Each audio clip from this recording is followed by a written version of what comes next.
더 배움 합격의 공식 약속의 이름 최승걸입니다. 자, 오늘 두 차례 큰 전쟁이 일어납니다. 임진왜란 그리고 이제 호란, 정묘호란, 병자호란, 교재 42페이지에 나와 있는 그런 내용들 우리가 정리 한번 보도록 하고요. 바로 들어갈게요. 네, 뭐 쓸데없는 소리 해봐야 여러분들 싫어하니까 바로 들어갑니다. 임진왜란과 병자호란. 자, 두 차례 큰 전쟁이 일어나는데 16세기 말에 동아시아 정세에 대해서 한번 보겠습니다. 여러분들, 조선 같은 경우에는 전국이 혼란해요. 전국의 혼란이라는 건 이제 바로 뭡니까? 이제 붕당이라든가 이런 것들이 생겨나게 되고 동인이라든가 서인으로 나눠지게 되고 뭐 남인, 북인 뭐 이런 것들 우리가 앞서서 공부를 했었고요. 그 다음에 200년 동안 이제 그 전쟁이 일어나지 않죠. 1392년에 전쟁이 일어났는데 200년 동안 큰 전쟁이 일어나지 않다 보니까 사람들의 마음도 해이해지게 되고 군대도 가기 싫고, 원래는 이제 성인, 그러니까 양인 남자 16세에서 60세까지의 양인 남자들이 군대를 가게 돼 있는데 이 군대 안 가는 대신에 이 군포라는 것을 납부를 하게끔 했습니다. 근데 이것이 법적으로 돼 있는 건 아니에요. 그냥 암암리하는 것이에요. 이것이 이제 나중에 굳어져서 이 균역법이라는 그런 법으로 이제 법제화가 되는 그런 모습까지 이제 보이게 되는데, 이 군포를 수납하는 1년에 2피씩 하게 되는 모습을 보이게 되고요. 또 그다음에 돈 있는 사람들은 이제 나 대신 군대 대신 보내는 대립제라는 그런 모습이 나타나게 된다는 얘기죠. 그래서 이 대립제는 얼마 전에 이 저로도 나왔었죠.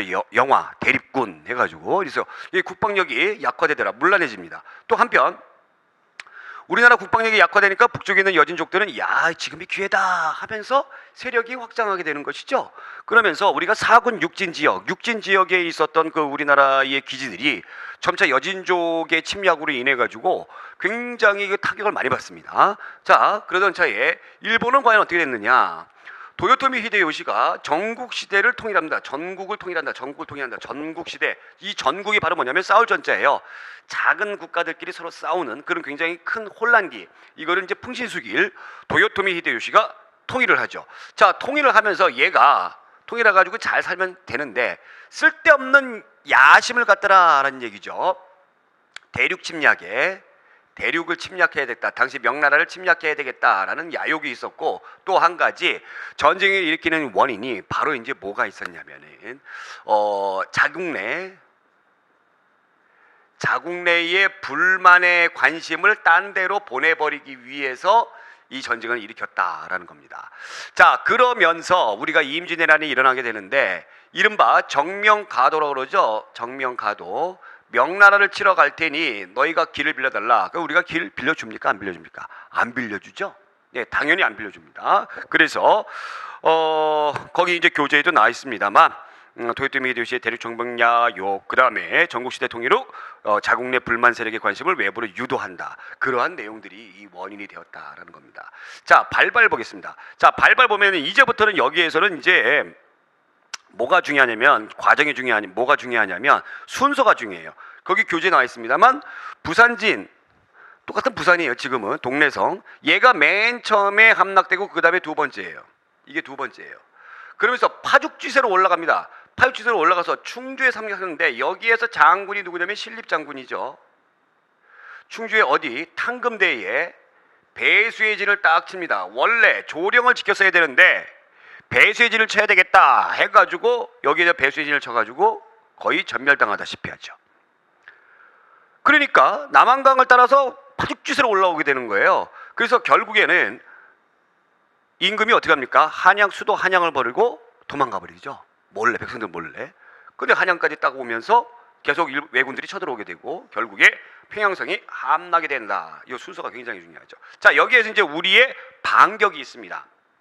반격이 있는데 어떤 반격이 있냐면 일단 수군이죠. 수군하면 여러분들 잘 아시는 이순신이죠. 이순신. 자, 이순진이 아니라 이순신 장군인데 수군의 역할이 중요한 거죠. 바로 뭡니까? 보급로를 차단했다라는 겁니다. 외놈들의 보급로를 차단을 하고 그 다음에 우리나라의 남부지방 곡창지대를 잘 보호를 할 수가 있었다라는 겁니다. 그러면서 육지에서는 누가 또 활약을 하냐면 정규 부대가 아니라 의병들이 활약을 한다는 얘기입니다. 의병들. 그럼 의병들은 어떻게 해서 활약할 수가 있었냐? 정규 부대가 아님에도 불구하고 얘네들은 향토지리를 이용을 했다. 그러니까 이른바 게릴라 전술이죠. 이것을 이용을 해가지고 잘 싸웠다라는 겁니다. 그럼 교재를 잠깐 우리가 보시면서 이순신의 수군이 옥포해전에서 또 그다음에 사천 한산도에서 승리를 했습니다. 뭐 한산도 해전 같은 경우 하익진 여러분들 잘 아시는 거고, 옥포해전이 임진왜란 때의 최초의 승리라고 여러분들 보셔야 돼요. 아시겠죠? 옥포해전이 이것이 임금이 이렇게 피난 가는 중에 들려오는 거죠. 아주 큰 희소식이 되는 거죠. 자, 그 다음에 의병은 향토지리에 익숙한 전술로 왜군에게 큰 피해를 입혔다. 그래서 뭐 곽재우, 조원, 고경면, 유정, 삼형대사 이렇게 나와 있는데, 여러분들 그 의병에서 이 곽재우를 꼭 알아두시기 바랍니다. 곽재우. 최초의 의병은 누굽니까? 그럼 빨간 옷 입고 돌아다니는 이른바 홍의장군, 홍의장군이라고 일컬는 곽재우 장군이다라고 여러분들이 생각해 두시면 되겠습니다. 자, 그러면 조선의 반격과 정유재란 보겠습니다. 반격과 정유재란. 예, 보시면 이제 우리가 명나라한테 원군을 요청을 하죠. 좀 도와주세요. 명나라한테 원군을 막 요청합니다. 그래서 명나라 원군이 들어와요. 또 관군도 정비를 하고요. 이때 이제 진주성 싸움. 진주성. 김시민이죠. 뒤를 이어서 행주 싸움, 행주 대첩이죠. 누굽니까? 권율이죠. 이렇게 나와 있는데, 이것도 이제 여러분들이 순서를 잘 알아두셔야 돼요. 자, 한산도 대첩 어디 갔어요? 이순신 한산도 대첩 있죠. 한산대 대첩 다음에 진주성이고요. 그 다음에 행주성 싸움이에요. 이거 잘 알아두시기 바랍니다. 자, 여기 이제 어떻게 진행이 되냐면 이거예요. 여기 이제 잘 보시면 여기죠. 이제 부산이 이제 함락이 되고, 그 다음에 동래가 함락이 되고, 그 다음에 이제 쭉 파죽지세로 이제 이렇게 해서 충주까지 함락이 되고, 그러니까 누굽니까? 저기 선조는 이제 도시를 버리고 도읍을 버리고 이제 이사를 가는 게 아니라 피난을 가죠. 평양까지 갔는데 평양성까지 이제 외놈들이 쳐들어오니까 결국에 의주까지 갑니다. 의주까지 가는데 이제 유성룡이 당시에 영의정이었던 유성룡이 명나라한테 부탁을 하죠. 그래서 이제 명군이 들어옵니다. 명군이 들어오면서 평양성을 어떻게 하죠? 네, 탈환을 하죠. 탈환을 해가지고 이제 왜군들이 밑으로 내려갑니다. 미군들이 내려가면서 중요한 거는 요 부근에서 얘네들이 이제 집결을 해요. 왜군들이. 그러니까 우리나라 수도 부근이 있죠. 요 부근에서 집결을 해요. 집결을 하면서 얘네들도 전열을 정비를 합니다. 정비를 하면서 어떻게 해야 되냐? 이제 이순신의 수군 때문에 바다로 못 가니까 육지 쪽으로 진출을 해야 되겠다. 그래서 진주성 여기를 가기 위해서 노력을 했던 거예요. 근데 진주성 당시에 김시민이 엄청나게 잘 싸웠죠. 그래서 여기를 보호하게 됩니다. 그리고 여기에 교두보를 확보하기 위해서 외놈들이 이쪽에서 무자비하게 공격을 하는데, 요때 행주성 싸움에서 권율, 당시에 도원수였던 권율이 잘 막아내더라. 이게 최근 들어서 시험 문제에 나왔어요. 그러니까 이게 순서를 알아주세요. 순서. 요거 꼭 중요시 여기고요. 자, 그러면서 이제 교차상체가 되는 것이죠. 그러면서 이제 회의가 아니라 휴전을 해요. 화해를 합니다. 휴전을 합니다. 휴전을 하다가 다시 쳐들어오죠. 그것이 이제 정유재란이다. 정유재란, 1597년도에 정유재란입니다. 정유재란. 근데 휴전하는 그런 동안에 어떻게 했습니까? 이순신이 파직을 당하죠. 예, 수군은 괴멸하고요. 그래서 신에게는 12척이 있어. 이거 너무나 유명한 명란대첩에서 큰 대승을 얻고, 그 다음에 거기 나와 있는 노량해전에서 이순신이 전사를 하면서 어떻게 합니까? 네, 임진왜란이 막을 내리더라라는 겁니다. 요거 순서 여러분들이 잘 정리해 주시기 바라고, 결과로 우리나라 같은 경우에는 뭐 어떻게 됐겠습니까? 국토의 황폐화, 전쟁하니까. 그 다음에 또 이제 인구 감소, 당연하죠. 그 다음에 신분제 동요되죠. 왜? 양반이란 놈들이 도망만 다니니까. 자, 또 한 가지 문화재가 소실됩니다. 문화재 소실. 여기서 소실되는 문화재가 바로 뭐가 있냐면 경복궁이 있고요. 그 다음에 불국사가 있어요. 이거 잘 알아두시기 바랍니다. 특히 이제 경복궁은 누가 불태운 거예요? 외놈들이 한 거예요? 아닙니다. 누가 한 거예요? 쟤네들이 한 거예요. 우리 백성들이 한 거예요. 임금이 도망갔다. 그래서 화가 나가지고 경복궁을 불태 없애버렸다. 중국 같은 경우에는 무리한 구원병을 보냄으로 인해 가지고 국력이 쇠퇴하게 되고 여진이 성장하게 되는. 그 다음에 일본은 도요토미 히데요시가 죽죠. 죽고 나서 도쿠가와 이에야스에서 에도 막부가 형성이 됩니다. 에도 막부, 에도 수도 오늘날의 도쿄죠. 여기에 막부가 형성이 되더라라는 얘기입니다. 그러면서 이 에도 막부에서 조선에 발달된 문물이라든가 이런 것을 좀 전달을 해달라 해서 통신사 파견을 요청을 해요. 물론 이제 통신사는 이 조선 전기 때도 세종 때부터도 통신사를 파견을 했는데 임진왜란으로 인해서 국교가 단절됐잖아요. 단절되고 나서 다시 국교를 재개하면서 일본의 요청으로 통신사를 파견해 주세요. 그러면서 이 통신사가 17세기 초반부터 1811년 요때까지 총 12회 정도 통신사가 파견이 되죠. 정말 극진하게 대접을 해주죠. 예, 요 1811년까지 통신사를 파견을 했다. 그리고 일본과 국교를 하게 되고요. 이러한 내용들이 있습니다. 이러한 내용들을 여러분들이 잘 기억해 두시면 될 것 같고, 그 다음에 이제 광해군의 중립외교를 잠깐 볼게요. 자, 요거는 이제 제가 아까 이제 설명을 드렸던 그거 얘기하는 거, 임진왜란과 관련된 것이고, 그 다음에 똑같은 거죠? 네, 똑같은 겁니다. 똑같은 거니까 뭐 할 필요 없고, 여기 이제 통신사 그림이죠. 그러니까 일본으로 갈 때에 통신사 한번 파견되면은 거의 돌아오는 데까지, 파견됐다 돌아오는 데까지 1년 걸린다고 하는데 일본 애들이 굉장히 극진하게 대접을 했다라고 그러죠. 그러면서 이제 뭐 이 통신사 사절단 앞에 그냥 그 우리나라 그 통신사들이 이렇게 써주는 그림이라든가 뭐 또 글씨라든가 이런 거 받아보려고 줄을 엄청나게 섰다라고 그러고 극진하게 대접을 했다라고 합니다. 이 통신사와 관련된, 그러니까 일본 사람들이 그린 그림이에요. 국가적인, 일본에서 큰 국가적인 행사였다라는 겁니다. 그러면 광해군의 중립 외교에 대해서 우리가 한번 알아보도록 하겠습니다. 광해군의 중립 외교. 교재 43쪽. 뭐 책에 있는 내용들은 제가 이제 조금 이따가 이제 설명을 해드리도록 하고, 우선 우리가 약간의 지도를 보면서 이 당시의 정세를 잠깐 보도록 하겠습니다. 대충 한번 이렇게 우리나라 지도를 그려볼게요.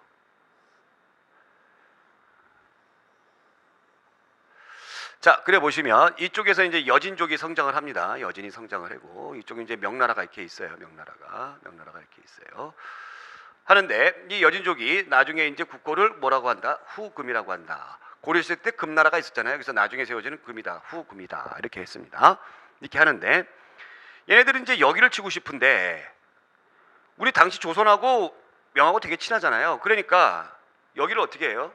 이 배후가 굉장히 신경이 쓰이는 겁니다. 신경이 쓰여요. 그런 어떤 모양새를 가지고 있어요. 그런 모양새를 가지고 있는데 이 여진이 이제 후금이 이제 명을 치기 위해서 딱 하는데 명나라가 요청을 해요. 야, 너네 군사 좀 보내줘. 이렇게 합니다. 군사 좀 보내줘. 당시 조선의 광해군이 굉장히 고민을 하는 거예요. 이거 어떻게 해야 되나? 분명히 우리가 도움을 받았으니까 보내주긴 보내줘야 되는데 잘못 도와줬다가 큰일 날 수 있겠죠. 정말 지읒될 수 있겠죠. 네. 그래서 어떻게 합니까? 당시에 강홍립으로 하여금 군사를 보게 해주면서 밀서를 줍니다. 그래서 현장에 도착해서 보거라. 그 밀서의 내용이 바로 뭐냐면 명나라 구원군으로 가되 얘네들의 세력이 강하면 싸우지 말고 항복을 하거라라는 거였어요. 그래서 딱 보니까 정말 얘네들이 엄청나게 잘 싸우더라. 그래서 항복을 합니다. 이것이 광해군의 실리 중립 외교예요. 그러면서 우리가 전쟁을 면할 수가 있었던 것이죠. 자, 이때 광해군이 임진왜란 중에 임금이 됐잖아요. 이 광해군을 지원했던 사람들이 누구예요? 강경파인 북인들이죠. 북인들입니다. 강경파인 북인들이 광해군을 지원을 했어요. 근데 광해군이 적자도 아니고 또 장자도 아니죠. 그러다 보니까 이 정권에서 소외된 서인들에 의해 가지고 계속 왕권이 위협받습니다. 왕권이 위협받아요. 그래서 자기 친형인 임해군을 죽여요. 그런데 선조가 나중에 늦장가 가거든요. 늦장가 가가지고 임목대비라는 사람한테 늦장가를 가요. 어찌됐건 이 사람은 후궁이 아니라 정식 퍼스트 레이디거든요. 계비긴 합니다만 여기 늦장가 가가지고 아들을 낳았는데 그 아들이 영창대군이야. 여러분들 적자에게서 낳은 아들한테는 대군이라고 붙여주고요. 그러니까 후궁에서 나는 아들한테는 이제 군이라는 호칭을 붙여줍니다. 그러니까 서인들이 이 사이를 비집고 들어오는 겁니다. 그러니까 늘 왕권이 위협받는 그런 모양새를 가지고 있어요. 그래서 광해군이 특히 이제 북인들이 인목 대비를 서인으로 강등시키고 가둬버리고 어린 영창대군을 죽입니다. 이런 사건이 있어요. 이걸 갖다가 우리가 뭐라고 하냐면 패모살제라고 불러요. 패모살제. 어머니를 패하고 동생을 죽였다. 형제들을 죽였다. 그래서 패륜이다 해가지고 서인들에 의해서 광해군이 임금 자리에서 물러나더라라는 얘기입니다. 이것이 바로 인조 반정이다라는 겁니다. 거의 교재에 잘 나타나져 있죠. 그러나 광해군은 임진왜란 때 북인과 더불어서 이 의병을 모집해서 싸우는데 큰 공을 했고요. 그 다음에 임금이 되고 나서도 국방력을 강화한다. 또 그 다음에 동의보감 허준을 시켜가지고 동의공을 편찬하는 등 그런 중요한 일들을 많이 했습니다. 자, 그러면 그 뒤를 이어서 정묘호란에 대해서 알아보겠습니다. 두 차례 호란이 일어나는데 호란에 대해서 알아볼게요. 자, 이 부분은 아까 제가 설명드렸고 정묘호란 1627년도에 그러면 인조반정으로 그 집권을 잡았어요. 서인들이. 그럼 이 사람들 어떻게 할까요? 친명 배금 정책을 실시한다는 얘기죠. 명나라 친하고 금나라 배척한다는 얘기입니다. 이때 청나라 그러니까 이 여진족들이 쳐들어온 후금이 이 당시는 후금이니까 후금이 쳐들어온 이유는 바로 이괄의 난이 일어났습니다. 이괄이 누구냐면은 인조 반정을 하는 데 있어서 가장 큰 공신을 세웠던 사람이에요. 병마 절도사였어요. 북방 지역에 군대를 몰고 왔기 때문에 인조가 임금이 될 수 있었던 것이죠. 그런데 얘가 정치에 잘 몰라가지고 서인들하고 잘 안 친했어요. 그래서 얘가 1등 공신이 아니라 2등 공신으로 밀려납니다. 약간 불만이 있겠죠. 근데 서인의 입장에서는 이괄이 막강한 군사력을 데리고 있었기 때문에 얘를 제거해야 되겠다. 그래서 이괄의 아들이 역모를 꾀했다라는 그런 얘기를 만들어서 이괄의 아들을 잡으러 갑니다. 어명을 받아서 잡으러 갔던 신하를 이괄이 죽이고 어떻게 해요? 자기가 살려면 수도, 그렇죠? 얘들을 물리쳐야 되겠죠. 그래서 파죽지세로 내려옵니다. 파죽지세로 내려오는데 그래서 한양까지 점령을 하고 인조는 도망을 가고 그런데 거기에서 더 쳐들어가서 임금과 서인들을 끝장을 냈어야 되는데 그러지 못했던 것이죠. 그냥 거기에 그냥 머물러 있었던 것이에요. 그래서 재정비하고 이렇게 다시 서인들에 의해 가지고 이괄의 군대가 혼비백산 다 흩어져 버리게 되는 거죠. 이괄은 나중에 도망갔다가 부하들에 의해서 암살을 당합니다. 이것이 이제 이괄의 난이다라는 거고요. 그러면 이런 이괄의 난이 어떠한 영향을 끼쳤는가 그것에 대해서 한번 알아볼게요. 그러면 이괄의 부하였던 사람들이 전부 다 어디로 가냐면 여기로 가버려요. 여기로 쭉 가버려가지고 얘네들이 이런 정책을 쓰기 때문에 너희들과 전쟁을 할 거야. 그래서 후금 애들이 그래? 가만둬서는 안 되겠네. 후금을 자극을 시키는 거죠. 네, 자극을 시킵니다. 자, 또 한 가지.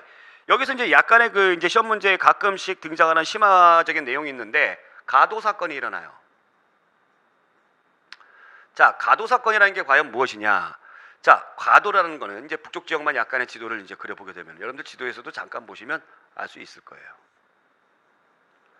이렇게 있는데 이쪽 요동지방을 지키고 있는 그 책임자 모문용이라는 사람이 있습니다. 명나라 사람이에요. 모문용이라는 사람이 후금 애들이 쳐들어오니까 밀려가지고 우리나라 영토 내로 들어오게 되는 거죠. 자, 이러다 보니까 우리나라 입장이 난처한 거예요. 명나라 군대가 우리나라 들어왔어. 후금한테 잘못 보면 어떡하지? 그래서 우리나라 정부에서 여기 밑에 그 어디 조그만 섬 가도라는 조그만 섬에 여기가 들어가서 살게 했어요. 살게 했는데 얘가 어떻게 했냐면 여기에 있으면서 우리나라 사람들 막 약탈을 하고 막 이런 못된 짓을 막 해버리는 거죠. 자, 그 다음에 명나라 본토에서는 전투에서 맨날 지는데 거짓 장계를 몰려요. 제가 뭐 이겼습니다, 뭐 했습니다, 막 이런 식으로. 그러니까 명나라하고 우리나라 동시에 공공의 적 얘가 돼버리는 겁니다. 이 못난 놈이죠, 못난 놈. 그래서 얘가 죽는 함으로 인해서 후금들이 더 자극을 받게 돼서 정묘호란을 일으키게 되는 원인이 되었다라는 겁니다. 이 가도 사건도 정묘호란과 관련된 사건이니까 꼭 잘 알아두시기 바랍니다. 아시겠죠? 자, 그리고 나서 얘네들이 쳐들어와요. 쳐들어왔는데 사실 정묘호란 때는 그닥 큰 전쟁을 했다거나 그런 건 하지 않습니다. 결국에는 얘네들의 얘기를 우리가 너무너무 무서우니까 화해를 합니다. 화해를 해요. 화해를 해서 형제관계를 맺습니다.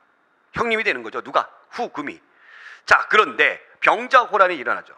병자호란. 후금이 국호를 뭘로 고치고 청나라로 고치고 우리나라한테 뭐를 요구하는 거예요? 군신관계를 요구하는 거예요. 자, 우리가 군신관계를 맺고 있는 나라는 어디예요? 명나라죠. 그죠? 아니, 이거 명은 임금이야. 그리고 후금은 이 여진족은 형이야. 이까지 좋아. 근데 임금으로 섬기래. 그러면 이제 성리학적인 유교적인 입장에서는 어떤 논리가 되는 겁니까? 사군이 충하면 안 되잖아요. 두 명의 임금을 섬길 수는 없잖아요. 그래서 이것을 거절을 하더라라는 얘기입니다. 거절을 해요. 그러니까 쳐들어오는 거죠. 쳐들어오는데 여기에서 40여일간 항전을 합니다. 남한산성에서. 이게 참 웃긴 게 이 청나라 부대가 청군이 쳐들어오는데 국경에 있는 부대들이 우리나라 부대들이 거의 길을 열어줘요. 싸우지 않고. 그래서 청군이 어디까지 왔는지도 제대로 모르고 있어요. 와, 늦었다. 빨리 도망가야 되겠다. 그래서 강화도로 가려고 그러는데 강화도로 가는 길목이 막혀져. 그래서 남한산성에 들어가 가지고 40여일간 항전을 했다. 이거 관련된 건 뭐 영화로도 잘 나왔으니까 여러분들 그거 생각하시면 되겠고, 결국에는 삼전도에서 굴욕적인 강화를 했다라는 거죠. 이 삼전도에서 굴욕적인 강화를 하기 전에 여러분들 주전론과 주전파와 뭐가 있습니까? 주화파가 있죠. 주화파가 있죠. 자, 주전론은 뭐예요? 주전자 들고 다니는 거예요? 아니죠. 주전론은 싸워야 됩니다. 끝까지 싸워야 됩니다. 그죠? 그래서 여러분들 저기 어디예요? 그 남한산성에서 그 배우 이름이 갑자기 생각이 안 나네. 그 사람이 끝까지 싸워야 됩니다. 그 예조판서가 주전파. 그 다음에 주화파는 누구죠? 주화파는 최명길이었죠. 최명길. 영화 배우 이름하고 똑같은데 이 최명길이었죠. 그래서 주전론파와 주화파, 거의 이제 주전파가 훨씬 많았는데 주화파의 어떤 어쩔 수가 없는 상황, 현실이 그랬으니까. 현실이. 예. 그래서 결국에 삼전도에서 굴욕적인 강화를 하게 되었다. 삼전도가 어디냐면 오늘날의 롯데월드죠. 예, 롯데월드에서 굴욕적인 강화를 하게 되었다라는 겁니다. 아, 김상원. 아, 생각났다 이제. 제 나이 돼 보세요. 가끔씩 이 사람 이름 생각 안 나요. 네, 김상원. 자, 요 사람들 생각해 주시고, 그 다음에 이제 북벌운동이 일어납니다. 북벌운동. 자, 그거 보겠습니다. 자, 여기에서 이제 이 지도가 나오는데, 여기 이제 모문영의 명군 나오죠. 여기 이제 여기가 바로 이제 가도입니다. 가도. 요거 생각해 주시면 되겠고, 자, 그 다음에 이제 북벌운동 넘어갈게요. 자, 북벌운동은 바로 뭐냐면 청나라 치자라는 겁니다. 치자. 정벌하자라는 거예요. 그래서 걔네들은 오랑캐야. 그래서 우리는 문화적인 우월감, 청에 대한 적개심, 예? 또 내부 결속을 위해서 치자라는 것이 이제 북벌운동입니다. 그래서 대표적인 북벌운동이 효종 때의 송시열과 이완 등이 주도해서 했었어요. 효종은 누구예요? 인조의 아들이죠. 둘째 아들이죠. 복림대군이죠. 예. 형이 원래 세자가 있었는데 소현 세자가 갑자기 이제 급사했기 때문에 둘째 아들인 효종이 임금이 되는 겁니다. 네. 임금이 됐어요. 그래서 치자. 그래서 이렇게 남한산성도 축적하고 북한산성도 만들고 군대도 양성하고 이렇게 합니다. 결과로 실행에 옮기지 못해요. 왜? 효종이 죽기 때문에. 또 그 다음에 현실적으로 불가능하다. 이 당시 청나라가 굉장히 강했을 때였거든요. 쳐봐야 큰 소득이 없다라는 거였어요. 근데 이 북벌운동이 어느 쪽으로 번져나가면 바로 이런 쪽으로 번져나가는 거예요. 우리가 군사적으로는 얘네들보다는 못하지만 우리가 문화적으로는 걔네들보다 높다. 이것을 하면서 당시의 학자들이 이 내용을 여러분들 잘 들으세요. 자괴감에 빠집니다. 자괴감. 이 성리학자들이 자괴감에 빠져요. 그러니까 멘붕이 오는 거죠. 왜? 명나라를 믿고 명나라 중국에서 나왔던 성리학을 열심히 공부를 했습니다. 그런데 중국 명나라가 무너지게 되고 그 다음에 우리를 부모의 나라로 섬겼던 여진족이 세계적인 그 중국 대륙을 장악을 하게 되고 이런 자괴감에 빠져요. 내가 공부하고 연구했던 이 성리학이 과연 정말 옳은 것인가? 이런 자괴감 속에서 이 자괴감을 어떻게 해주기 위해서, 극복해주기 위해서 바로 이게 되는 거예요. 오히려 이때 이 자괴감에 빠져가지고 야, 다른 학문을 좀 더 해야 되는 것이 아니냐, 이런 그 주류파들이, 특히 서인들이 이런 것을 했었더라면 좀 더 조선사회가 나아지거나 더 국력이 향상되는 방향으로 갈 수 있었을 텐데 오히려 문화적 우월감을 더 내세우는 쪽으로 가더라라는 얘기입니다. 그러면서 나타나는 것이, 여러분들 거기 교재는 안 나왔지만 복수 설치예요. 복수 설치는 뭐냐면 복수하자라는 겁니다. 구호예요, 구호. 일종의 구호예요. 복수하자, 복수하자. 응? 이게 설자가 눈설자거든요. 그래서 눈에 물을 끓고 있으면서 그 잊지 않는 겁니다. 그 지옥을 잊지 않는 거예요. 복수설치. 이런 구호. 그러면서 우리가 명나라가 망하고 나서 우리가 이제 굴욕적인 강화를 하고 나서 이런 용어들이 생겨나요. 어떤 용어? 대명거사, 숭정처사, 대명거사, 숭정처사, 이런 것들이 나타나요. 이게 뭐냐면 명나라를 너무 좋아해가지고, 명나라를 너무 좋아해서 나는 그런 거 배신할 수가 없어. 그래서 난 벼슬에 나아가지 않을 거야.